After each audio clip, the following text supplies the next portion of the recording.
So now we're going to come into plank. The wrists are going to line up right underneath the shoulders, and then we'll take the legs back about hip distance. Now if you're just starting out or you feel kind of not a lot of strength right here to hold this, you can bring the knees down. But what's important if we bring the knees down is that we're not shifted back into more of a tabletop position. We need to be shifted forward so that our core engages, so the front and the back of the body. If we're taking straight legs, even spread through the toes here, spread through the fingers, and push the ground away, kind of lifting up away from the floor.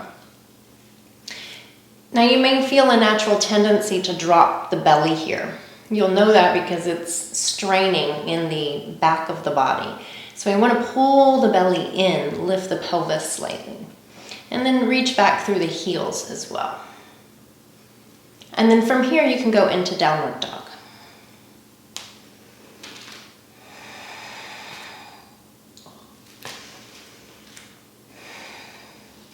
And then from here, we can come to the knees and child's pose.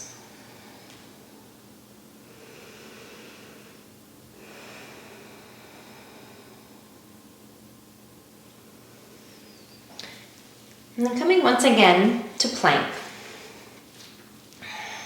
We're going to come all the way to the floor. So we'll bring the knees down, shift forward, and we want to keep shifting forward, shoulders ahead of the wrists.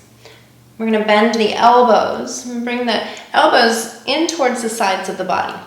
Don't let the belly drop first. Really lifting the belly up, bringing the chest and belly down at the same time. So reach forward, heart forward, come all the way down. And then from here, we'll uncurl the toes, roll the shoulders back, and lift the heart. So this is a low cobra. Okay, we're hugging the elbows in. And the hand variation will... It kind of depends on how your shoulders feel. Ideally, we're bringing the hands back here, wrists under the elbows, because there are other positions that we want to be able to get up into from here.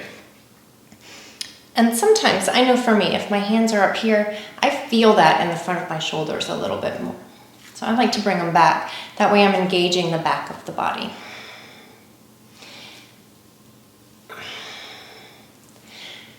Go ahead and stop that.